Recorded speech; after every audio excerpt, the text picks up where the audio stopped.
ہاں جی، السلام علیکم۔ آج ہم بات کریں گے یورینری انکانٹیننس، جو مثانے کی کمزوری ہے، یا کچھ لوگ کہتے ہیں ان کا مثانے کے اوپر کنٹرول نہیں ہے، ان کو بار بار پیشاب آتا ہے یا غیر ارادی طور پر پیشاب نکل جاتا ہے۔ یہ بہت بڑا سماجی مسئلہ ہے، صفائی کا مسئلہ بھی ہے۔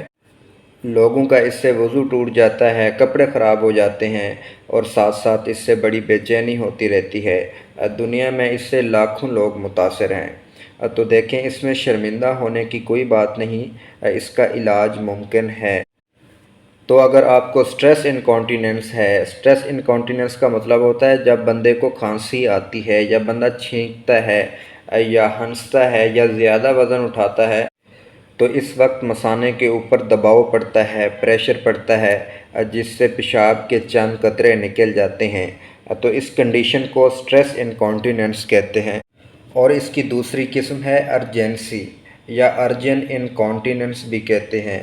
اس میں کیا ہوتا ہے، ایمرجنسی یورین کرنے جانا پڑتا ہے، آپ مثانے کے اوپر کنٹرول نہیں کر سکتے، جیسے آپ کہیں میٹنگ میں بیٹھے ہیں یا آپ کوئی ضروری کام کر رہے ہیں، تو اس دوران آپ کو یورین کرنے کی حاجت ہوئی، تو اس میں آپ تھوڑی دیر کے لیے اسے روک نہیں سکتے، آپ اسے کنٹرول نہیں کر سکتے، آپ کو فوراً یورین کرنے کے لیے بھاگنا پڑتا ہے۔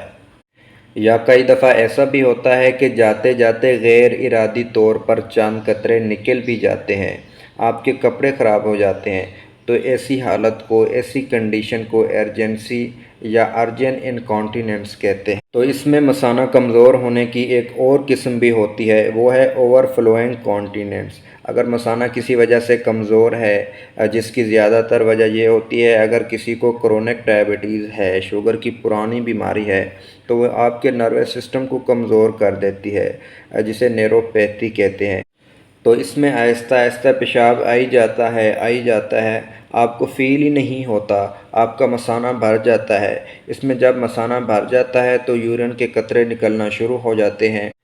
فار ایگزامپل، جیسے اگر کہیں سے پانی کا قطرہ قطرہ لیک ہو رہا ہے، اس کے نیچے اگر آپ کوئی برتن رکھ دیتے ہیں، گلاس رکھ دیتے ہیں، تو وہ جب بھر جائے گا تو پانی باہر کی طرف نکلنا شروع ہو جائے گا۔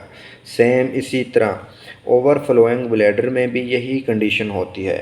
تو اس طرح جو فالج کے مریض ہیں، ان میں بھی نروس سسٹم کام نہیں کرتا، تو زیادہ تر جو فالج کے پیشنٹ ہوتے ہیں، ان میں فولی کیتھیٹر لگایا جاتا ہے تاکہ پیشاب کی وجہ سے بار بار کپڑے خراب نہ ہوں۔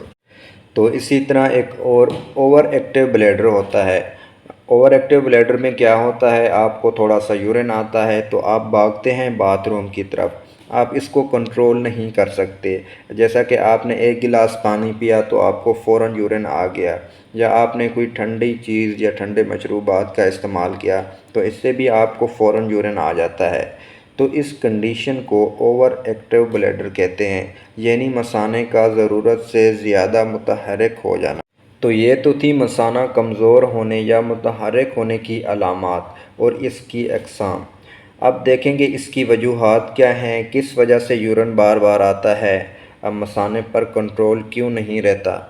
اب دیکھیں، اس میں کچھ وجہ تو عارضی ہوتی ہیں، ٹیمپریری ہوتی ہیں، جس کو آپ تھوڑی سی احتیاط کرنے سے ٹھیک کر سکتے ہیں۔ فار ایگزامپل، اگر کوئی بندہ ڈرنکس کا زیادہ استعمال کرتا ہے، جیسے الکوہل ہے، سوڈا ہے، یا کوک وغیرہ، اور اس کے علاوہ کیفین ہے، چائے ہے، ان سب میں ایک کمپوننٹ ہوتا ہے میتھائل زینٹین، جو ڈائیوریٹکس کے طور پر کام کرتا ہے، آپ کے مثانے کو بار بار اریٹیٹ کرتا ہے، تنگ کرتا ہے، جس سے آپ کو بار بار یورین آتا ہے۔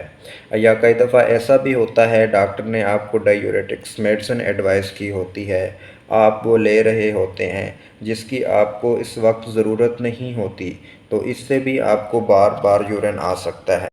تو اس میں آپ خود کچھ چیزوں سے پرہیز کر کے اپنے مثانے کو ٹھیک کر سکتے ہیں، جیسے ڈرنکس کا استعمال کم کر دیا، چائے کم کر دی۔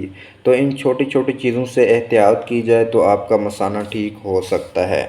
اور اس میں کچھ پرماننٹ کازز ہوتی ہیں، مستقل وجہ ہوتی ہیں، جس میں دیکھنا پڑتا ہے کہ اس کی کون سی وجہ ہو سکتی ہے اور اس کا کیسے علاج کیا جائے۔ جیسے اگر کسی کو شوگر کی پرانی بیماری ہے، یا کرونک کڈنی ڈیزیز ہے، بار بار یورینری ٹریک انفیکشن ہوتا ہے، یا پھر اوور ایج کے جو لوگ ہوتے ہیں اس میں بھی یہ کامن مسئلہ ہے۔ اور اس کے علاوہ کچھ فیمیلز میں بچے کی پیدائش کے بعد جو زیر ناف مسلز ہیں وہ کمزور ہو جاتے ہیں، جسے پیوبک مسلز بھی کہتے ہیں۔ تو پیوبک مسلز کے کمزور ہو جانے سے یورین خود بخود نکل جاتا ہے۔ تو یہ بھی اسٹریس انکانٹیننس کی ایک ٹائپ ہے۔ اور اس کے علاوہ مثانے کے پراسٹیٹ گلینڈ کے کام نہ کرنے کی وجہ سے بھی یورین بار بار آ سکتا ہے، جسے مثانے کے غدود کا کمزور ہو جانا کہتے ہیں۔ اس میں پراسٹیٹ انفیکشن بھی ہو سکتا ہے یا پراسٹیٹ کینسر کی وجہ بھی ہو سکتی ہے۔ اب آتے ہیں اس کا علاج کیا ہے، اس کا ٹریٹمنٹ کیا ہے۔ تو سب سے پہلے آپ اپنے نیفرالوجسٹ کو چیک کروائیں۔ ہو سکتا ہے اس کا علاج سمپل ہو، آپ تھوڑی سی میڈیسن سے ٹھیک ہو جائیں۔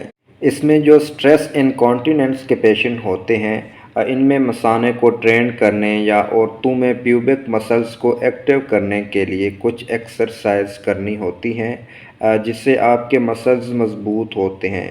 اس سے آپ کو بار بار اسٹریس انکانٹیننس نہیں ہوتی۔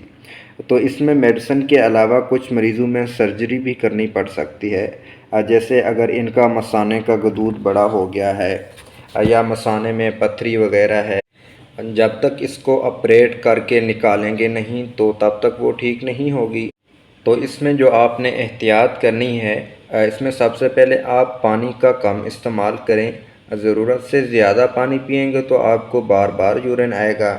اگر آپ کو زیادہ یورین آتا ہے تو آپ چائے، کافی اور کیفین کا استعمال کم کر دیں۔